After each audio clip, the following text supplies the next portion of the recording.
Welcome to Beauty and the Biz. Discover how to grow your practice with effective cosmetic patient attraction, conversion, and retention advice from author, speaker, trainer, and cosmetic practice business and marketing coach, Catherine Maley, MBA.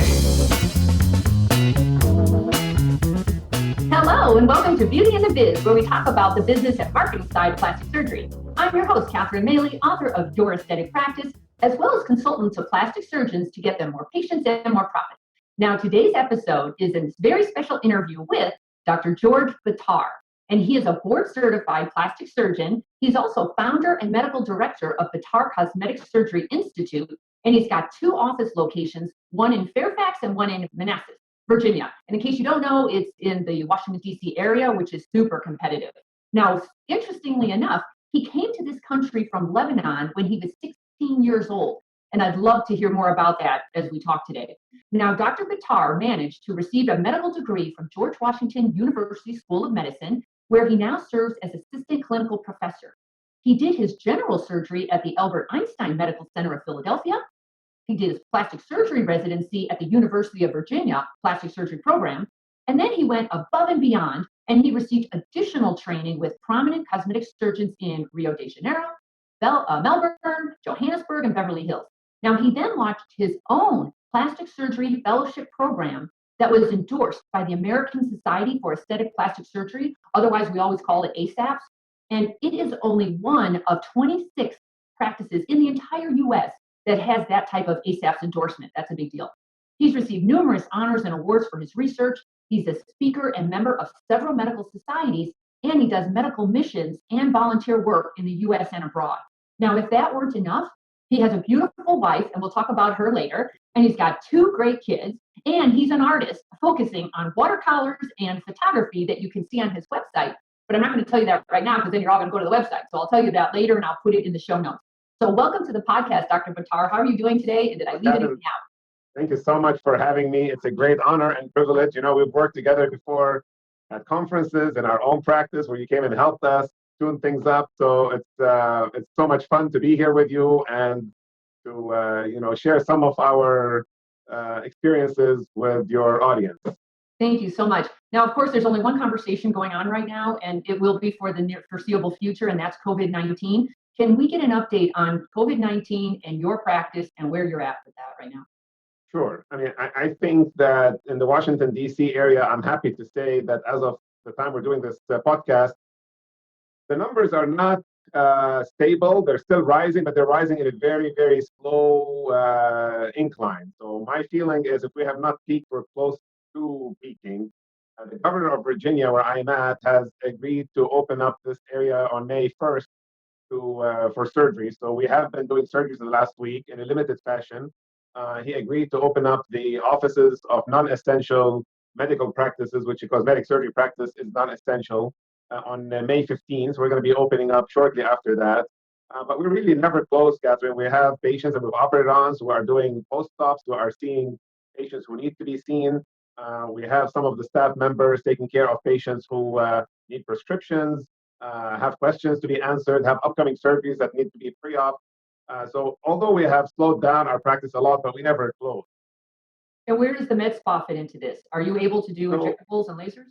No, we haven't yet. I mean, as of March 20th, when we closed, we haven't done any injectables yet because, the injectables and any type of skincare has a close proximity between the patient and the provider.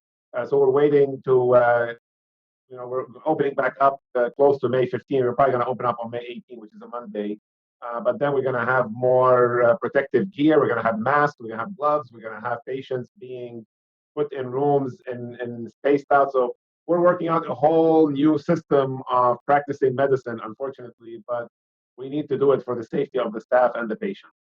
Speaking of staff, by the way, you have a pretty darn big staff, and we'll talk more about them later. But right now, how do you handle that?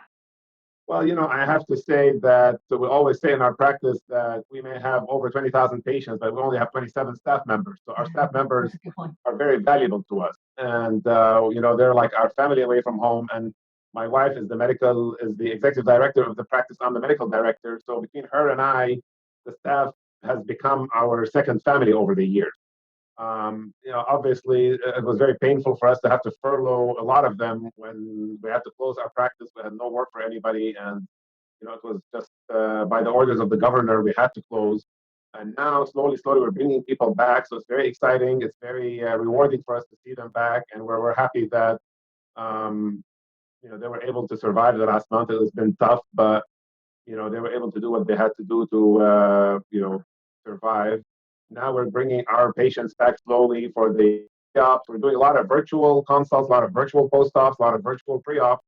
But there are certain things that you need to see people in the office for, like if somebody needs to have breast augmentations, they need to come and try on implants. You cannot do that virtually.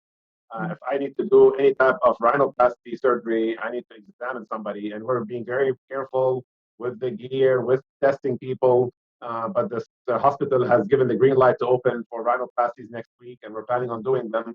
The staff is essential in terms of keeping the patients and the practice sort of on common ground. A question about the staff. Did you have any issues? I've been on a lot of the medical webinars, and the legal was on there, and they were talking about what if staff doesn't want to come back? What if they're not comfortable with the safety of the practice? How do you handle that? Because I didn't see a good solution for that. I feel that it's our responsibility as the practice owners to make it as safe of an environment as possible. There are some people who are, by nature risk takers. Right. There are some people by nature who want to take zero risk. And there are some staff members who probably are influenced by their husbands, their wives, and their parents. They say, don't go to work. So there are lots of variables. I think on our end, what we can do to mitigate the risk factors is to create a safe environment, to decrease the load of people coming into the office. There are some staff members who can do virtual consults and virtual patient encounters that we're going to keep them doing it virtually, such as our patient care coordinators. We've learned a lot in the last 2 months about virtual consults and how efficient it can be, and the fact that a lot of the things that we did by bringing patients in the office may now be able to be replaced by a virtual consult. And quite frankly, interestingly, our rate of bookings for a virtual consult is close to 100%. I don't want to jinx myself, but people who book virtual consults are booking. And I think the reason is because the ones who do go on virtual consult are serious. They're not doing it for fun. They're doing it because they want to have surgery. They understand the risk.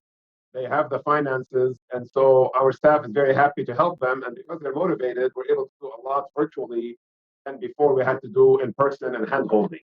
Are you charging for the consult? We do. We charge for the consult.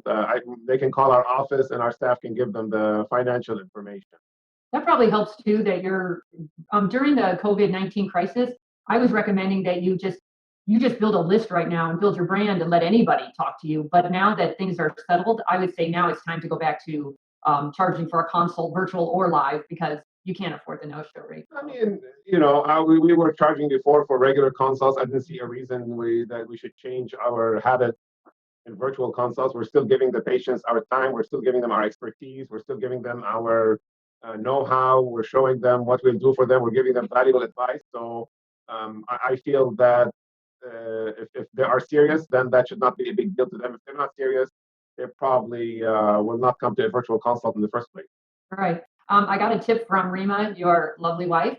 The platform that you're using, it's a nice, easy platform. It's called Doxy.me or something. Yes, Doxy.me. And I learned about that about 2 months ago, and we started using it. The nice thing about it, it has a virtual waiting room. So you can see who's waiting. You can have the patient care coordinator or the nurse, depends on if we're doing a consult or a follow-up.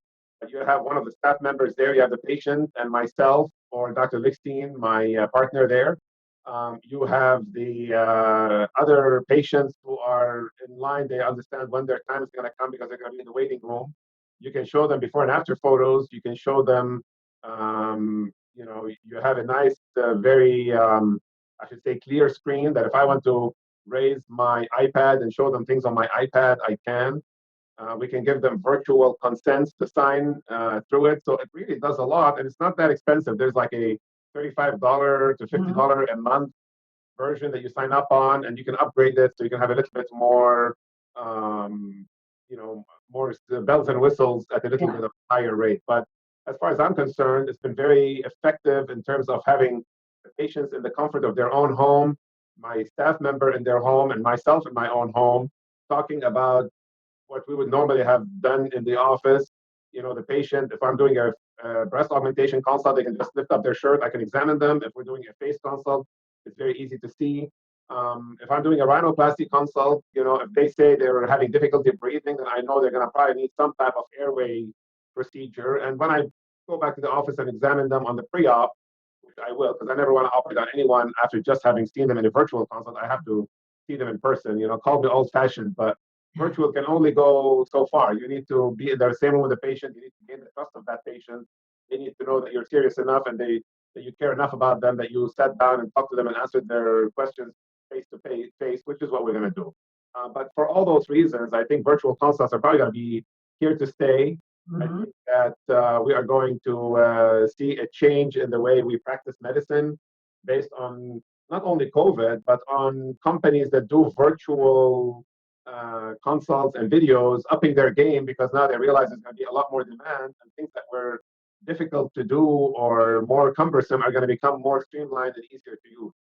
What I don't want to gloss over are those two big features that Doxy has that Zoom, like what we're doing. We're using Zoom platform. I always have, but I don't have a waiting room. Doxy has a waiting room for you, because what happens is everybody has the same login. So a patient could have jumped in on a Zoom call while you're still on a call with That's somebody. A good point. That's ridiculous. And most of you were not doing virtual consults and converting. You were just doing virtual consults and saying, okay, like there was no closing end to it. And with Doxy, you literally can have them signing forms if you want. Like that's amazing. I think that's you kind of hit the nail on the head. I think because I have a lot of international patients, so I have patients from Saudi Arabia, from France, from Beirut, from Nicaragua. We used to use virtual consults, like WhatsApp or FaceTime or Skype.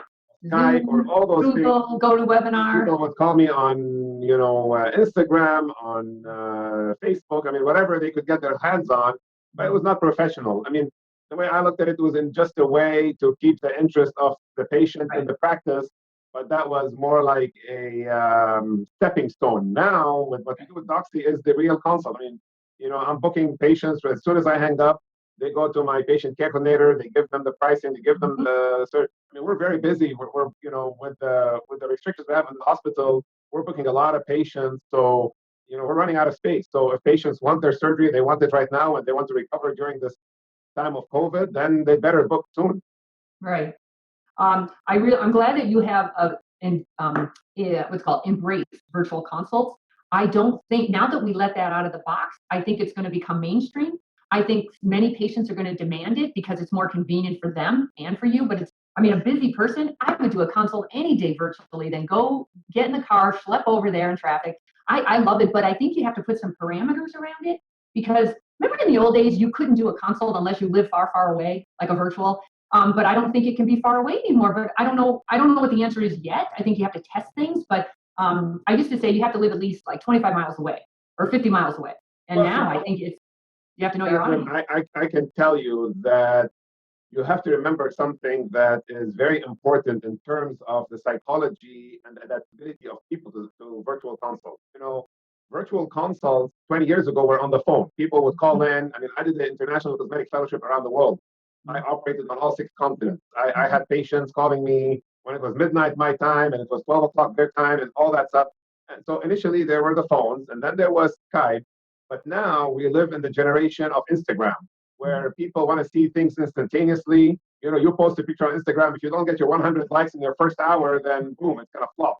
So people are very attuned to that. So therefore, that same psychology and that same mind frame to a 26-year-old, successful woman in her office, even half an hour away from me, who wants to have a nose job. She's thinking, why can I send my picture to Dr. Bitar on Instagram and he can tell me what he can do with my nose, but yet I cannot go live with him and for him to explain to me how can he do my rhinoplasty. Or now that we have the privacy with having a patient care coordinator in the room, she can easily take off her top. And I did today consults on breast implants, tummy tucks, Brazilian butt lift, all in one day.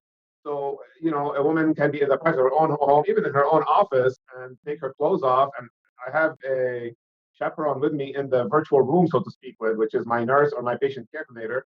And that would save us time. It would save the patient time. It would save her driving an hour and a half to work. I mean, to be honest with you, if I would do all the consults from now on virtually, I'd be very happy because a lot of the time in consults is wasted putting a patient in the room, changing the room, getting their husband to take the kids in the stroller outside, then calling the husband back in when they want to try on things. So there's a lot. I mean, I've learned it was a wake-up call for me. I learned that there's a lot of wasted time in our consults, and I consider ourselves to be a very efficient practice.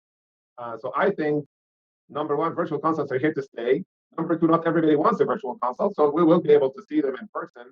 But you would be surprised that when we go back to life as it was before Corona, BC and AC now, Right. when we go to the BC times, you'd be surprised. My bet is, I would say, more than half of people under 25 years old will come to me for rhinoplasties, autoplasties, breast augmentations, liposuction are going to want to have their consults done virtually, even though they can't come into the office.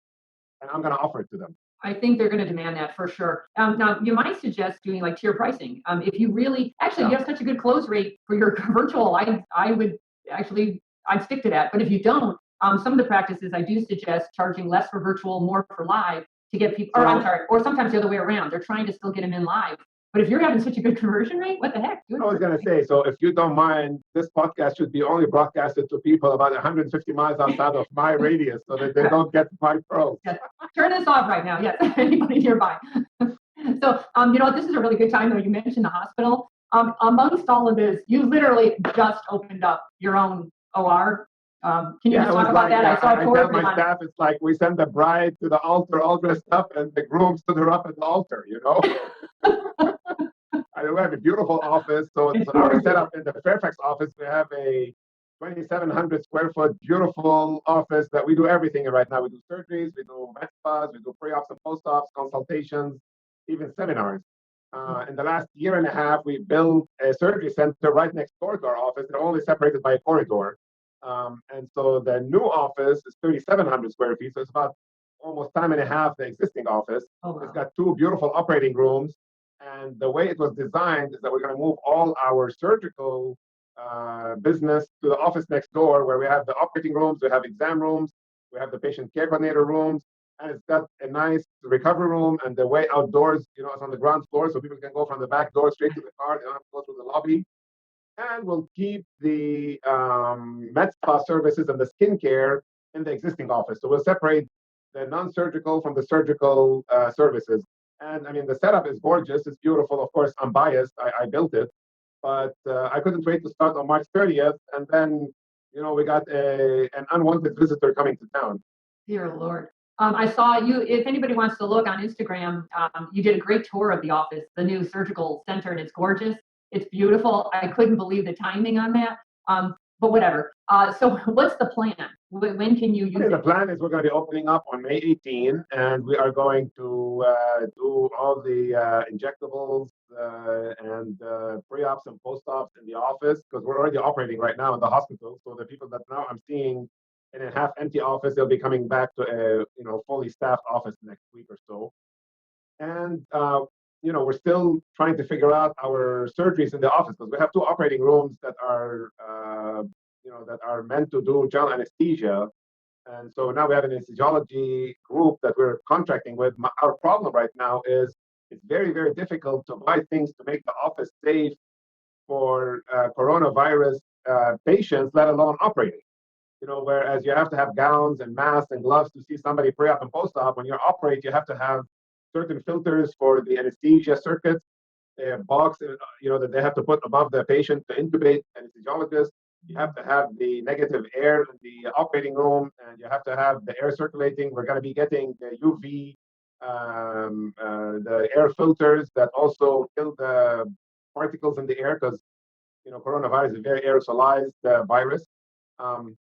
And quite frankly, for the safety of the staff and the safety of the patients, I'm not in a rush to go and operate in our new center, because God forbid, if we have any problems right now and we don't have the wherewithal and the material to fix it, I'd rather keep the surgeries in the hospital where they have worked out those kinks in the last month and a half.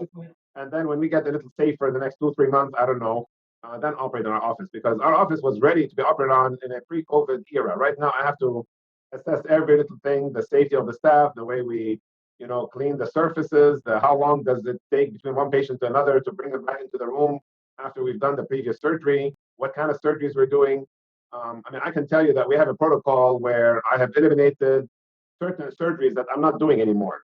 For example, we're not doing any surgeries over 4 hours right now. I'm not doing anybody over 65 years old. I'm not doing anybody with a history of smoking, vaping, or asthma. We're not doing anybody with a BMI over 30. We're not doing anybody who has comorbidities like hypertension or diabetes. Or we're not doing anybody who has a combination of those. And we're testing everybody for COVID, sometimes one test with rhinoplasties. I like 2 tests to be negative before I operate on them. So, we're being extremely cautious, but there are people who want to have cosmetic surgery. Right. We want to offer it to them. We have delayed it already a month and a half. We don't want to delay it anymore if we can do it safely. Talking about the test, did you find one that's user-friendly and you can get the results right away, or how's that working out? Because the testing's been a big issue. Yeah, and I think it's going to continue being a big issue. The bottom line is we don't have one great test, and if we have a test, it's not going to tell you all the information you want. It's either going to be the swab that's going to tell you whether they have antigens or not. You're going to have the antibody test. Some of them have like 15 to 30% false negative. Some of them have false positive. Some of them are not very specific. Some of them you can order the test. By the time it comes, it's from a fake company. So there's a lot going on right now that I'm hoping in the next month or two would be sort of like, sorted out, and we'll be able to have a better testing, more abundant testing, and safer testing. As of now, the hospital where I'm at Fairfax is thankfully providing our patients with pre-op testing, and we don't operate anyone unless they are negative. We are bringing testing for the staff, the 15-minute antibody test that is rapid that we can administer in the office as we make our way back to the office. We have to always be careful, as a surgeon and the people who are watching this, who are surgeons in the era of HIV. We operate on people. We couldn't test them for HIV. We assumed everybody had HIV, everybody had hepatitis, and you just take your precautions. Regarding staff, are you testing them regularly? We will. We haven't brought them back yet, but we will when we bring them back. And we are going to test everybody. We're going to have a questionnaire for the staff and the patients every time they walk in the office. Make sure that we take everybody's fevers, with temperature. We get them like a 9-point consent form. Have you been exposed to somebody with COVID? Do you have a cough? Do you have a fever? Do you have a sore throat? Do you have any symptoms that are related to COVID? Have you been tested? So I think we're going to try to do our due diligence, but as you know, there's no perfect way of screening people. You can have been exposed to somebody yesterday, and then today you're not showing any symptoms, but you're still, a carrier. Kind of like a pregnancy test. We've tested people who were negative, and then turned out that after the surgery they end up being pregnant because, they had sex like 24 hours before the surgery, and the pregnancy test the morning of the surgery was not accurate. So it's kind of like we are working in a very in an environment where we don't have all the answers. For sure. So let's talk about the patients for a second. With these new requirements you have, let's say if there was 100% pie, what percentage have you just kicked out with your new rules? And what's that doing to your patient flow? Because you can't see all the patients you want anyway. How are you handling the flow, and is it decreased dramatically or not at all? So, we have now the patients that were on the books before this all happened. Right. I can tell you that at least about 30% of them have been put on hold, or we may have offered them a smaller surgery. Perfect example, somebody who was going to be doing a rhinoplasty and the breast augmentation, I may just do the breast augmentation now and wait.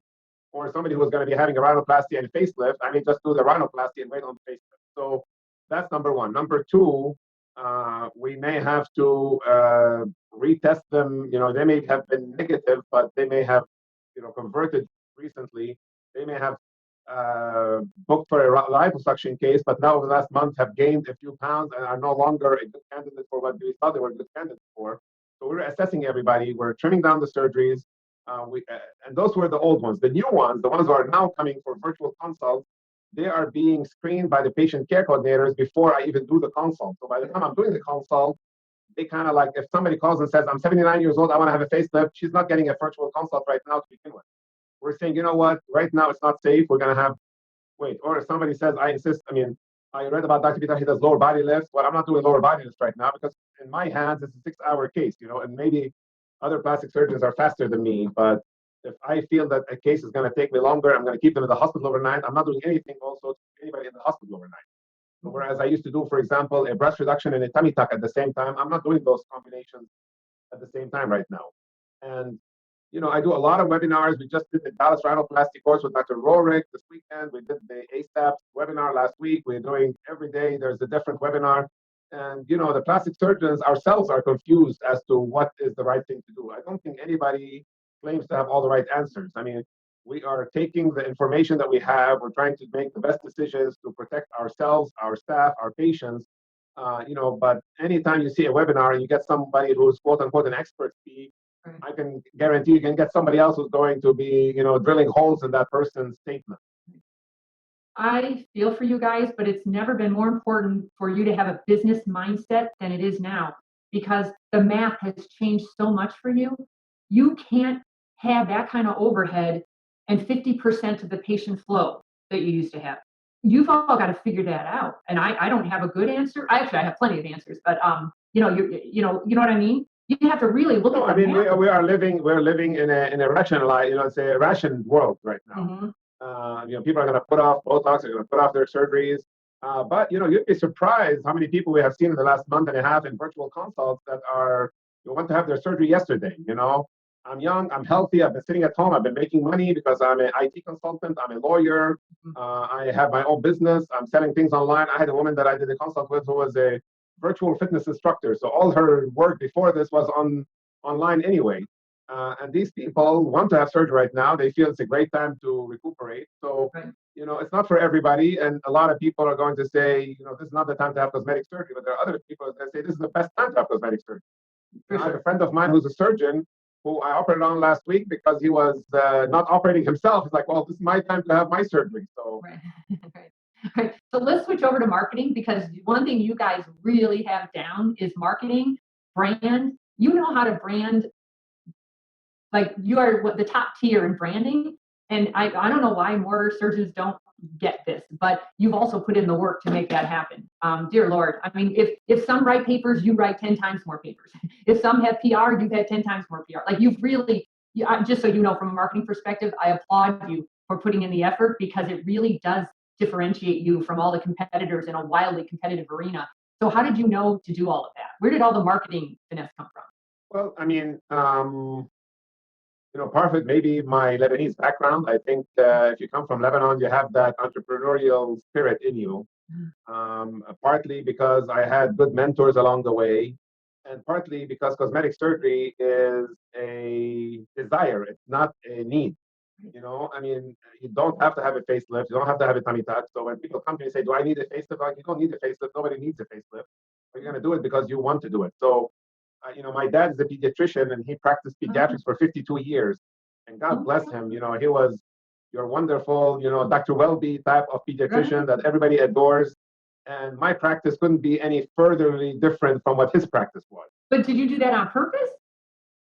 No. I mean, I do it. And say, I don't want to do that. I want to be something else than that. Because I love Dr. Welby. That was a great. Most people have no idea what you just said, but that was great. But Dr. Welby, when you have only 2 patients a week, then you can survive. But I mean, that was nice in the 1960s. But now you cannot practice the medicine that my father and Dr. Welby practiced, where they do house calls and they see 2 patients a day, and they spend with the whole extended family 7 hours discussing a kid's problem. We can't do that right now. That's unrealistic. But I guess the point I'm trying to make is, if you want to be successful as cosmetic surgery, I think you need 2 things, really. One is you need to know what you're doing, because I'm a general surgeon before being a plastic surgeon. I've removed a lot of gallbladders, I've done open heart surgeries, I've removed tumors from brains, I've done hip replacements, hysterectomies, liver transplants. I've done that all. And you have a very hard time judging whether a liver transplant surgeon is good or not, except by the result of the health of the patient. That's good. With cosmetic surgery, the minute somebody walks out of the operating room, in the recovery room, the nurses start judging whether you do good eyelid lifts or a good nose job or not by seeing the patient needed in the recovery. Let alone right now, we have social media, we have online reviews. So your work is out there for everybody to see and criticize. And for every one person who says something nice, 10 other people who want to criticize. So, if somebody has a nice cosmetic outcome, they want to keep it to themselves. If I had a penny for everybody I had a great result on who refused to give me consent to show their photos, I'd be rich. That's too Whereas bad. the people who don't have a good result, the 1 or 2% are not happy. They're going to go to every single Yelp review and stuff and write about it. So with that being said, I think number one, you need to know what you're doing. And number two, as you mentioned, there are a lot of other plastic surgeons in town. So if somebody is paying out of their own pocket and they're doing something unessential, it's very different dynamic than if somebody is having an open heart surgery or their gallbladder removed. Because if they have a gallbladder that needs to be removed, they're going to go to their medical doctor. Their medical doctor says, go to Dr. X. He's going to take out your gallbladder. That's it. That's the end of the discussion. But if you are a 18-year-old girl who wants to have a rhinoplasty, you are going to go on Instagram. You're going to see every single person in the world who does rhinoplasties. You're going to compare. You're going to send them messages. You're going to, an average, research it for about 6 months to a year before you realize. So if you don't have something that separates you from the rest, the people are not going to come and knock on your door. And a lot of doctors who start out as plastic surgeons wanting to be fully cosmetic surgeons end up covering the emergency room because that's the easy path. Nothing against that, but I'm saying if you want to truly be a cosmetic surgeon, you got to put the effort in. You got to create the reason why people would come to you and not to the other 100 plastic surgeons in your marketplace. You have nice results. You have a nice office. Are your staff, responsive? Do they portray a good image of you? Do your results speak for themselves? Are did you just do one of those facelifts 5 years ago, or you have constant results on your website? When people come to your office, is your office nice and clean? When they deal with you in the hospital, the nurses have nice things to say about you. All that is part of the brand, and you have to work at it every single day. It's nothing is taken for granted. You've done so much in that area, and you have to. If you're going to be in the middle of Washington, D.C., you have to do that. I don't see how you could have survived without it, but you went above and beyond. I mean, you really did do a lot for that. I want to talk about your wife for a second, because actually I'm going to do some podcasts on this, like how to work with a spouse. And it can go both ways. Sometimes the surgeon is the wife and the doctor's the business person. But I have noticed the ones that work the best, the doctor, you have very different personalities. Usually, I'm just going to generalize. The wife is the fluffy one. The more people skilled one to keep the staff happy and fuzzy. And the doctor's the more focused, clinical. And so there's good guy, bad guy kind of thing. Or one of them's more business related and the other one's more marketing. How does that work with you two? Because you have a great team. You're a good team together. So we are completely against all the stereotypes. Okay. I can tell you that right off the bat. I'll tell you for starters that when I met my wife, she said that when she was 5 years old, she wanted to be the first female astronaut. Oh my God. You don't know too many girls who want to become an astronaut when they're 5 years old. Right. Secondly, she's also from Lebanon like me. Oh. I immigrated from Lebanon with my family when I was 16, and I came to the States and I went to college and med school here and basically did my career here. She, on the other hand, grew up in Lebanon, but came to the United States by herself to study electrical engineering at UCLA. So she left her whole family half the world away after she did her undergrad at the American University of Beirut, which is an excellent university, got a degree in electrical engineering, and then came and did a master's and a PhD in electrical engineering at UCLA. And and won the Teacher of the Year award. So I can brag about my wife a lot, But how did you meet if she's on the West Coast and you're on the East Coast? How did you meet? We had mutual friends in LA because I did a cosmetic fellowship in Beverly Hills, so I knew a lot of people there. And one of these people happened to be living in the same dorms as her, and the common denominator was that we were both of Lebanese origin. And he told her, I know this Lebanese guy, and he told me I know the Lebanese girl, and he hooked us up together. A referral. Yeah, it was a great referral. But going fast forwarding to now, us working together, I think my wife is a very hard worker. She takes the practice very seriously. And I think the way I compare her handling the practice is like either somebody growing up with English or somebody learning English as a second language. She learned plastic surgery as a second language.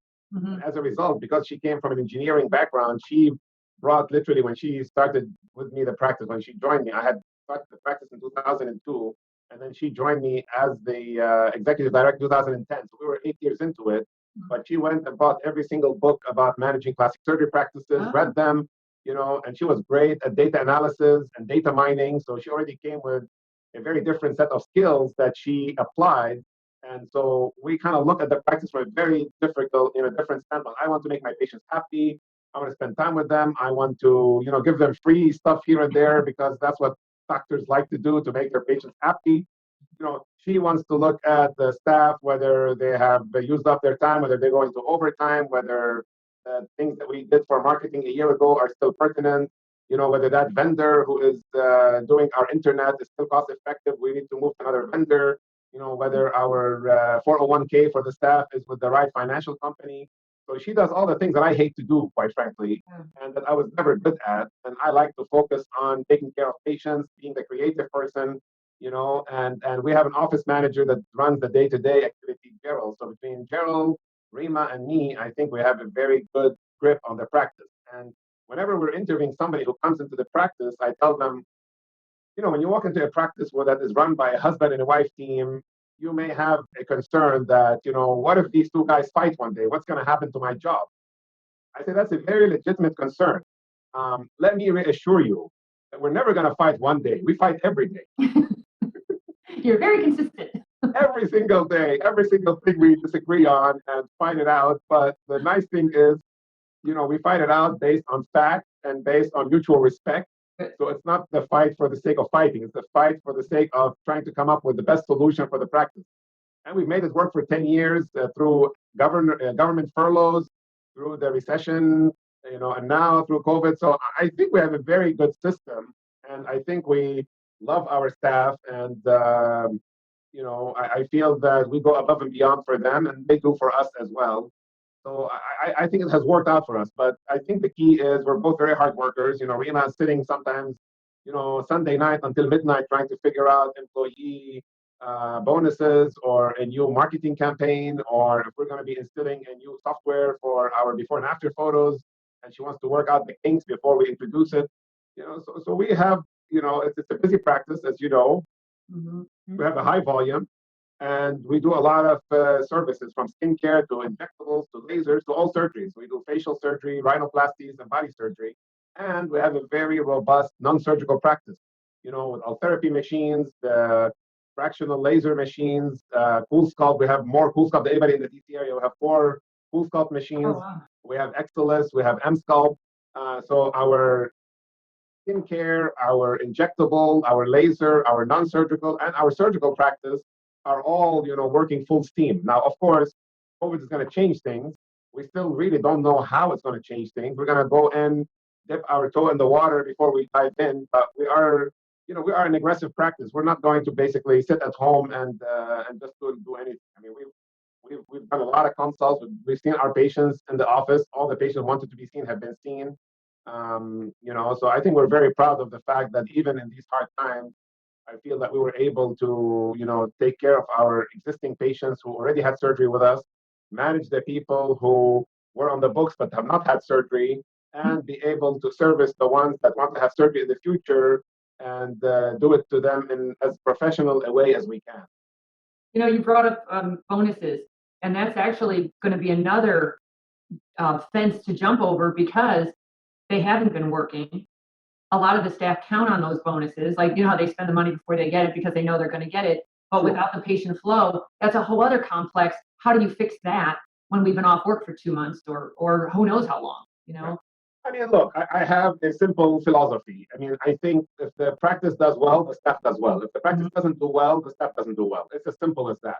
So do you bonus as a team, or do you have? We have a bonus structure that is based on 2 tiers: what the team does and what the individual does. Okay. Because it's sort of demoralizing if you feel that you are working very hard and the team is not, and you have to suffer because of them. And the reverse is true. I feel if there is a collective bonus, then people push each other because they feel that if you're not going to be working, then I'm not going to get my bonus. I'm not going to have that. So it is partly motivational and partly it's to keep a successful business. I mean, we're not a charity, we're a business. We have to make profitability. We do a lot for our staff and our patients, and you cannot have a luxurious practice if you are not making the money. It's very simple. So I feel that our bonus structure creates a competitive, if you will, but also a progressive environment in the practice. And over the years, quite frankly, I think staff members who couldn't put up with it went elsewhere. For sure. Meaning we did not have to fire them. I think among the staff, if the staff feels somebody is lazy and they're not pulling their weight, they make it just uncomfortable for them and they just leave. And I mean, we don't do it on purpose. I usually find out about it in retrospect because I'm too busy operating and stuff. But let's say we hire a front desk staff person, and she's nice, she's smiling, and then 3 weeks later I find out that she left, and I say, well, why? Is that well, she wanted to take 2-hour lunch break. She was more interested in doing her nails than taking care of the patients, and the rest of the staff would not have that. So, I like when they self-police. That means that you have built a culture, and not everyone fits into your culture. Right. I mean, I tell everybody that I interview, and I interview everybody who we bring on board, that this is not an easy place to work. If you want to come and take 2-hour lunch breaks and take your 3-hour hairdressing appointment in the afternoon, I say, my wife and I are very, very hard workers. We probably work harder than anybody in the practice, but we do expect you to pull your weight.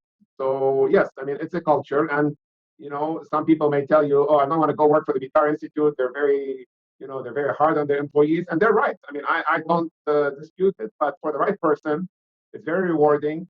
The patients get treated very well, and at the end of the day, I think if you ask our staff, would you have your family member operate on in this institute, they would say yes. Versus other places that they may be making money, they may be having a good time, but they'll say, oh, I'll never have my mother being operated on here because I don't trust the doctor, I don't trust the aftercare, but I work here because the money is good. I don't want to ever hear that. That's so true. So good for you. Good for you. I know Rima is so good with numbers. Boy, when I had a question, she had a number for it. She was amazing. And I've noticed, though, the most successful practices know their numbers. And they know them daily, not yearly. They know them daily, weekly, monthly, quarterly. They compare it against last year. They know what's going on. No, I mean, look, you cannot, the dictum is you cannot assess something, you cannot measure something if you don't know, or you cannot know where you are if you cannot measure your success. So that's number one true. But also, I think the numbers are more than just numbers. They tell you the trend. I mean, I'll tell you a very two examples. One day she came to me and says, we need to have full sculpt in the practice. I said, but the full sculpt is going to cannibalize our liposuction.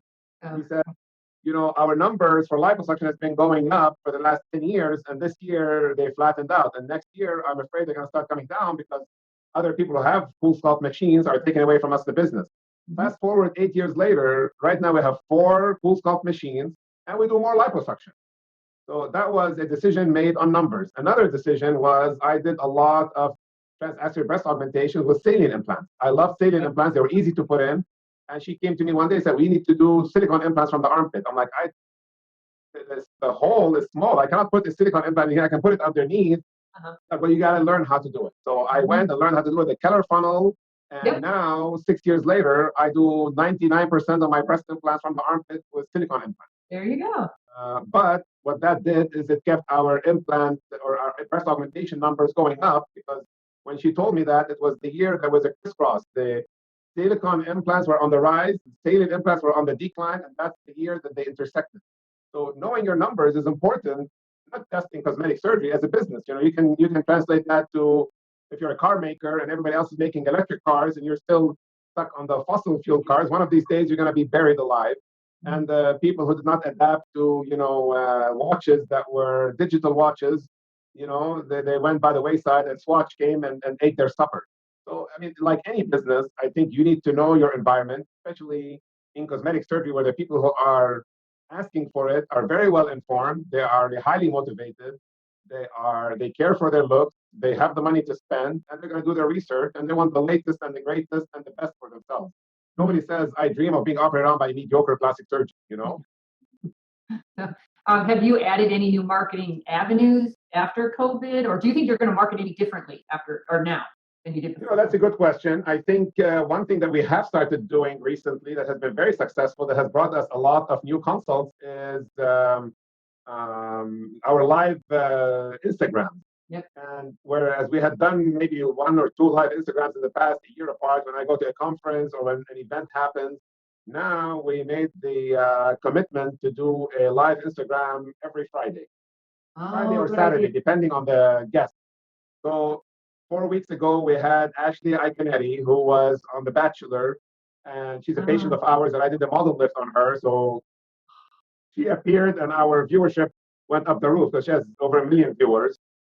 Then we had one of our patients as well that I did a model lift and the rhinoplasty on, who's an actress and the producer, Rebecca Franklin, who came. We talked about rhinoplasties, about model lift, and that went very well. And then I invited my friend to be on the podcast, Dr. Ramsey Kassir, who is in New York. Yeah, Park Ramsey and I go back to the days of residency. I've known him for over 20 years. Oh my God. And so we talked about facelifts, about lip lifts, rhinoplasties, the situation in New York versus DC. And it was a lot of fun. And quite frankly, because he's sitting with his kids, I'm sitting with my kids, it was an excuse for us to talk to each other for a whole 1 hour uninterrupted. And last week, I was interviewed by a major med spa in Lebanon, and they wanted me to talk in Arabic, but because we have now international clientele, we end up doing it in English, but I could have easily done it in Arabic and French. But because we had a lot of our patients here, our viewers wanted to listen in, they said, please can you do it in English? So I said, okay. Yeah. Or at least subtitles. Well, it's just when you're doing it live, it's just too much of a hassle. But then this weekend, I had Paul Nassif with me, who you don't need to any introduction. Paul and I go back also a long ways. A great guy, from botch to having a very successful practice, to having a new baby on the way, to practicing in Beverly Hills. It was a lot of fun. Lebanese? He's Lebanese too. I didn't That's right. know that. We had a question whether you like Fatouche or Kabuli more, and so that. And now next week I'm gonna have Matthew Schulman coming on our Instagram live. I don't know if you know Matthew, Dr. New York. So he's big on Instagram, Matt Schulman, and he does a lot of body contouring. So because we did a lot of facial podcasts or Instagram lives, I want to do one on body contouring because I also do a lot of breast and tummies and Brazilian butt lifts. And he was on a recent ASAP seminar, and so he has new techniques, so I'm bringing him on. So, partly plastic surgeon, partly reporter, partly having fun. How many hours a day are you spending on marketing you and social media and branding you? What kind of time are you putting in on that?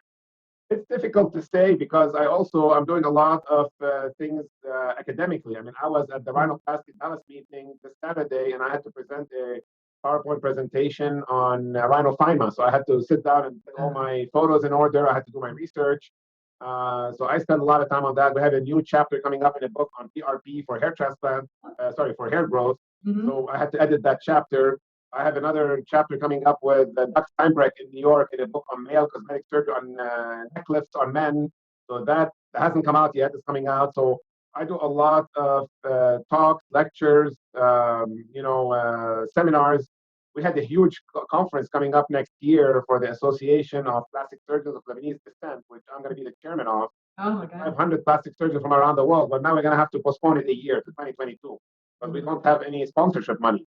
It's going to be a big conference at the Ritz-Carlton in DC, and that's a pretty expensive conference with 500 plastic surgeons from around the world. So that I was working a lot on that until the last minute when I realized that we cannot keep asking the big sponsors for money when they don't have the money. You just have to say, okay, we'll postpone it a year. Mm-hmm. So, I mean, those things, as well as the patients that I've already operated on, that I'm seeing, the virtual consults, our staff and their issues, researching COVID. We have a fellowship, we have the ASAPS fellowship, and I was interviewing for the 2022. We just hired a fellow for 2021, 2022 year. Right. So I was working on her paperwork. So there's a lot going on, and even though we're not operating at full speed right now, but the work of hiring an anesthesia team, the work of finishing up our new surgery center, taking care of our patients, doing those live Instagrams, it just all takes time. And I have 2 kids at home, so I like to spend some time with them. We're doing board games. We're going out, on their scooters, on the bike. We swim in the afternoon when the weather permits. We do family baking sessions. My wife is like, her new hobby now is doing some baking at home. So we're also spending a lot of time with the kids. My parents live close by, so we're also spending time with the extended family. It's a hodgepodge, Catherine. Do you ever sleep? Yes, I do. Do you? Are you like that Tony Robbins who sleeps 4 hours a night? I mean, probably I sleep 5 or 6 hours, so I beat him. I need 8. Yeah, I'm a loser. I need 8. So, is there any advice you can give anybody who's dealing with this? Because a lot of the surgeons, some of the med spas aren't going to make it. Some of the practices who don't have the math right aren't going to make it. Is there any thoughts about that and what you could offer? I can tell you that my advice is going to be a very simple advice. When I started this practice, I called it an institute for a reason. I wanted there to be the three steps of that tool to keep it sturdy. The first step, or the first pillar of our practice, if you want, is patient care. I mean, as a doctor first and the plastic surgeon second, the most important thing I do and the thing that I get trusted by people's lives to do is to do their surgery. Some people may poo cosmetic surgery, but we just put a picture of a lady I did a rhinophyma on our Instagram that her life was changed by this operation. I saw that. That was amazing. I mean, literally. We have people that I've done breast reductions on that, were depressed and didn't want to go on with life anymore. And now all of a sudden, there's bounce in their step. We've had people who've had gastric bypass surgeries and lost 200 pounds and have all that loose skin. And now when you do their lower body lift, they can, go through life with pride and with dignity and being able to have a new sense of purpose. So that's my first goal, is to, give to the patients who trusted me what they came to me for, which is cosmetic surgery. Sometimes it is to boost your ego, to boost your self-esteem. Sometimes it's really life-changing, and the spectrum is wide, as you know. Right. The second pillar of our practice is basically being part of our community. We've done a lot of fundraising. I was the man of the year for the Leukemia and Lymphoma Society in 2006. I raised the most money in the country for leukemia and lymphoma because I had a very good friend of mine who was a co-fellow in my fellowship program who died from leukemia. So I did it in his honor. We both started our practice, and 3 months later, he called me up, said, "George, I have leukemia," and 2 months after that, he died. Oh my So basically, I did the fundraising in his honor. And we've done a lot of work with the CARE organization, with the Hoop Dreams in DC, with cancer societies, 5K runs. And so I think it's good for the staff, it's good for the patients, it's good for our soul, it's food for our soul and spirit. It's like, yes, I'm a cosmetic surgeon, I love what I do, I'm an artist, but I also want to feel that I am a valued member of the community. And I think we have achieved that. And I do a lot of work with charities in Lebanon and stuff that's kind of like in the background. But it's also, I left Lebanon as a teenager. I felt I want to help in some way. I never went back, but I like to help, the people of Lebanon who have extended families there. There's a lot of misery over there. There's a lot of help that needs to be done. And I could talk to you a whole hour about that. The third pillar is the educational aspect. So we try to do seminars. We are educational on Instagram. When we post things on Instagram, they have to be educational. They have to be well thought out. They have to also be entertaining. I mean, I'm not catering to plastic surgeons on Instagram. I'm catering to the lay public. But also the lay public are savvy and they're knowledgeable and they want to get something out of your post other than just a picture. They want to have an explanation. They want to have a call to action. They want to have a pros and cons of why do I do this? Why do I not do this? We also have a fellowship, an ASAPS fellowship, as you mentioned, and that requires a lot of work. We have to have our fellow, knowledgeable. We have to operate. They have to go to conferences. We did a partnership with Hopkins, with UVA. So our fellow goes to Hopkins and UVA, gets their didactics because we are a private practice. They'll get a lot of surgeries out of us. But in terms of getting resident meetings on Wednesday mornings and presentations and guest lecturers, they need a university program to get that. And we have provided that for them. We also write a lot of articles and chapters and books and present at meetings. I mean, this year I think I had like about 7 meetings that I was supposed to go to present, and Me too. Yeah. I went to 2 of them, and then the other I think 5 got canceled. I went to one in Toronto and one in Quebec. I had one in Vegas. I did the Dallas rhinoplasty virtual one this weekend with Dr. Rorik, but that was kind of came up the last minute. Right. But I was going to go to Monaco, do one in Monaco, one in France, the French Society. One in London with Fuad Nahai and Tino Mendieta, and one in Lebanon. But it all got canceled. Yeah. You got to do it. So that's like a long answer to your question. So when you said what should people do, my answer is stick to what you do best. Right now I don't think it's the time to start new ventures. Yes. Right now, take the things that you know how to do because you're going to have limited staff, you're going to have limited finances. So I think the last thing you want to do right now is try something that is not try and true. So if you are a facial surgeon, don't now decide you want to go and learn how to do a new way of breast augmentations to put new money into the practice. That doesn't make sense. Do your facial surgery and do it right. If you were a med spa, right now is not the time to go buy $200,000 machine. Take the machines that you have and make the most of them. If you are a surgeon who does a lot of breast augmentations, whether you want to do Instagram sessions on breast augmentations, you want to get testimonials, you want to have an afternoon social for your breast augmentation patients and thank them, whatever you have to do. But right now is not the time to decide, oh, I'm going to do a new technique in thigh lifts because I want to have a new source of income. I think that would be very stupid. Now, as we move forward, if you want to increase or diversify in your practice, when you figure out what's going on, I'm all for it. I mean, I've diversified my practice every year, so I don't like to stand still. I like to keep moving. But also, when you are dealing with limited finances and the patient trust right now being shaky and COVID in the air, you don't want to, the book, I've read all the books of the guy who wrote Good to Great, Good to Built to Great. Last. Yeah. He wrote Good to Great, Built to Last. Yeah. What's I'm his name? blanking on his name. Oh my God, I have the book sitting right here. Right, but when he wrote the book Built to Last, he said, Mhm. first throw bullets and then cannonballs. Right now is not the time to go buy huge machines. Do the things that work and then expand to doing the things that may end up being big game Is it changers. Tom But Collins? huh? Is it Tom Collins? I think Tom Collins. You're It right. might be Collins. him or Tom He Peters. sounds like a drink. I think it's Maybe it's Tom Collins. yeah. So I read all his books and I need to reread those. It's been a while. yeah, he and Malcolm Gladwell I think are excellent. Those are my favorite. The Outliers. But I've read a lot of good business advice from Good to Great. He said draw the three circles. What you're good at, what you are what you like to do, and what's your business denominator, and where that intersects, do it. So I gave up all reconstructive surgery. I gave up all the cosmetic surgeries that I don't like to do and I'm not good at, and I kept the things that I'm good at and I like to do and that have profitability because we're not a charity. So I think.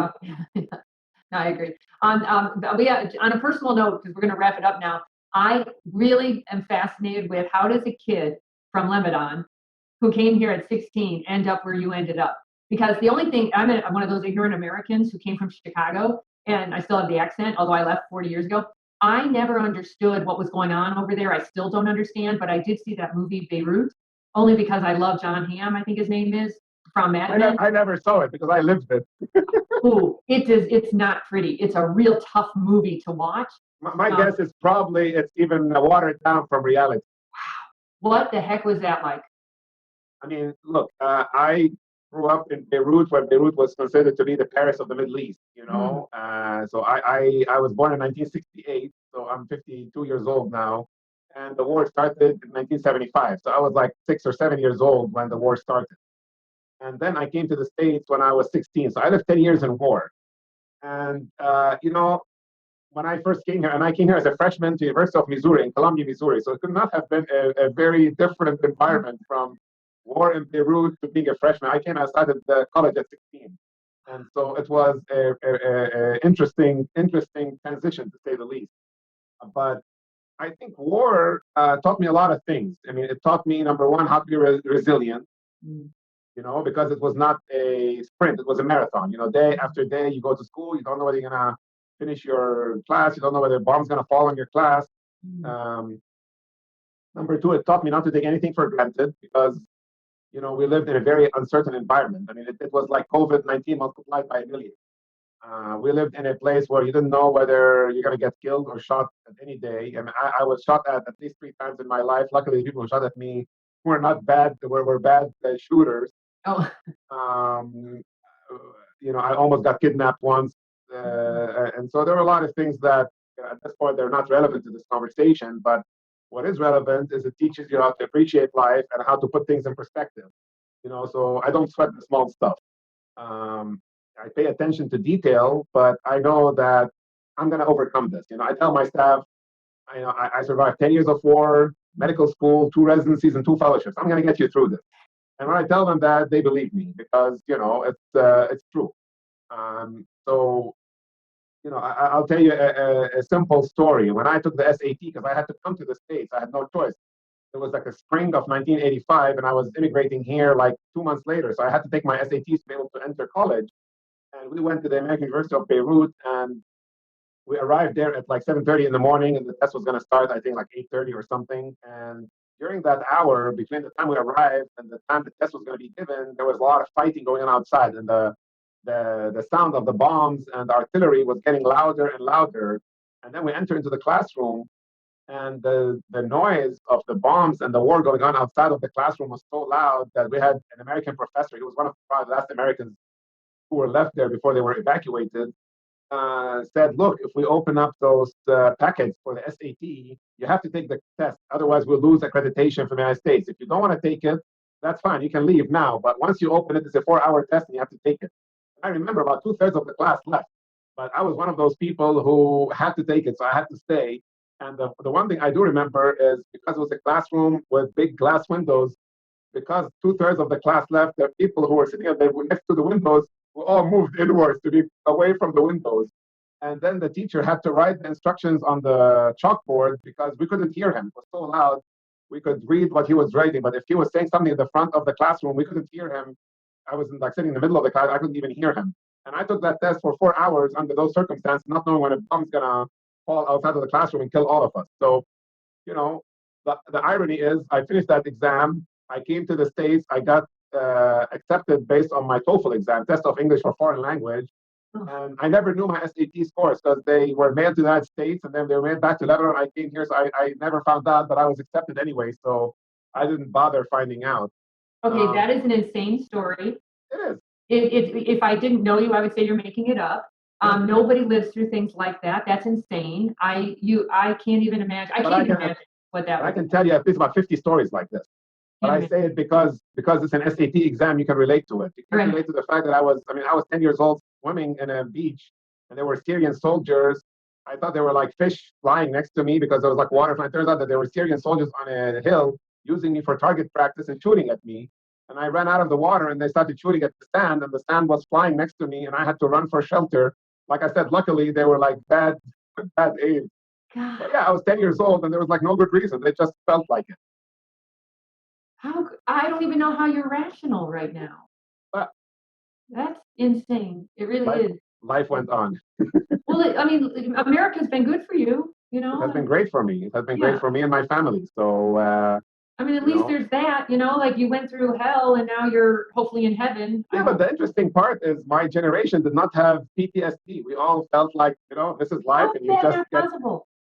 I have lots. I'm still very good friends with all my high school friends, and to boot, I can tell you this interesting story. When I was in high school for 3 years, to the time I was 13 to the time I was 16, we had a band.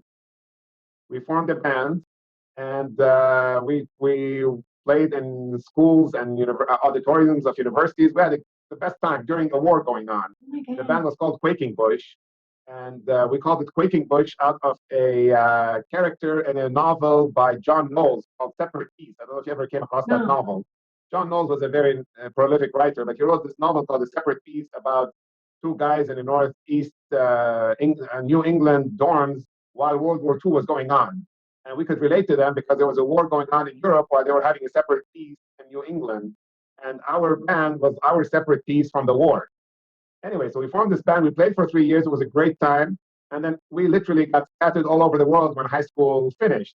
Mm-hmm. And like about 8 months ago, I saw one, and I kept in touch with 4 out of the 5 band members. I was the manager and the songwriter. I was never gifted enough to play a musical instrument. Those who can do, those who cannot manage. Well, they need something to play, and you did the song, so you're in. And the management. But anyway, so I'm on Facebook about 8 months ago, and one of our band members, who was a drummer, our drummer, ends up being a CEO of a company in Malaysia. And at their big banquet, he is playing the drums. He kicks out the drummer, and he goes up on his own, company's end of the year, and he plays the drums. And I see it on Facebook, and I said, Ramsey, this reminds me of our Quaking Bush days. He goes, well, what are you waiting for? I'm like, what do you mean, what am I waiting for? He goes, let's get the band together. And so we end up doing a big search on social media to find the other 2 members that were missing. And we found one guy who is a head of Credit Suisse in Hong Kong.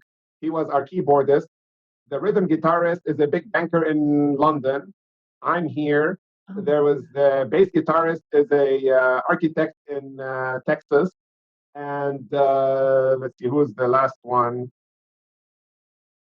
Yeah, and the drummer is in Malaysia. So basically, and the lead guitarist was the only one that we thought was going to become a musician, ends up actually becoming a musician. He has his band in LA. So I organized for this July, next month, we're supposed to have a 35th year anniversary and a reunion in July. And everybody, we in LA. Oh. We were going to get a hotel room, and the guy who's in LA was going to get us a studio to record an album 35 years later. And then COVID hit. Oh, darn it. That could be your second career. So now we're having a WhatsApp group, and we share songs and we share old stories. So it was fun. Like 35 years later, it's like my wife told me, if that's not a midlife crisis, I don't know what is. Well, if plastic surgery doesn't work out, you can move on back to the songwriting. Good for you. Well, thank you so much for sharing. How can people learn more about you? I have my, my email is georgebitar@bitarinstitute.com. And through our... bitarinstitute.com is the website. Now I'll tell them. But my email is georgebitar@bitarinstitute.com. Gotcha. Mm-hmm. And, through our Instagram, at the Bitar Institute on Instagram. I have my personal Instagram is Dr. George Bitar, but I keep it, like for personal things. I don't put before and after photos and stuff. And I never like to put my kids' pictures on Instagram. So people sometimes go on Instagram, they don't think I have kids, but I do, but I don't put them on Instagram. That's awkward. I need to do a podcast on that. Like, when is personal? What's the boundary there between personal and business? Well, look, the bottom line is that the people, including the fans and the followers, they push you to show pictures of kids. It's like almost like a very strong current that's pushing in that direction, and you have to resist, because I've had a lot of people impersonating me on social media, and I even had a guy who basically I was like sitting in a coffee shop watching the World Soccer like 2 years ago, and there was a guy sitting next to me and my son, and this guy who impersonated me said that, and I'm sitting with my two sons, and he was trying to hit on some woman online and made it look like the two kids are my sons, and she had, crazy stories. So I'm like, and I didn't even post that picture. I don't know, he went and dug it somehow on the internet, but it's just very unsettling. Phishing, like I get a lot of crappy stuff, because I think they think I'm the Nigerians, I guess. Is that who's doing it or whatever? They showed this guy was like hitting on a woman and telling her he's Dr. Bitar, and she called our office. She said there was something wrong when this guy sends me the picture of a white guy, but he has an African accent. Right. So he was using my photo, but he was telling her that he lives in London, but yet he has a practice he's trying to impersonate me, but he lives in London. So crazy. All right. Well, thank you so much for being on the podcast. I really appreciate it. And say hi to your wife for me. I will. She loves you, Catherine. You know that, and she gives you her regards. And if there's anything else I can be of assistance, please reach out. Well, I will have you back because you have many facets to your life and your practice. So we have all sorts of different topics to talk about. And with that, I'm going to call it a day. I would love for you to subscribe to Beauty and the Biz. If you enjoyed it, please give us a review. If you have any comments or feedback, I'd love to hear them. Please just DM me at Catherine Maley, MBA, or you can always leave me a message at my website, catherinemaley.com. All right, thanks so much. Talk to you again. We hope you found valuable insight on this episode of Beauty and the Biz. For more episodes, tools, and Catherine's free book, visit www.catherinemaley.com. That's www.catherinemaley.com. And be sure to subscribe to get the latest practice building strategies delivered to you. And don't forget to share this Beauty and the Biz podcast with your staff and colleagues.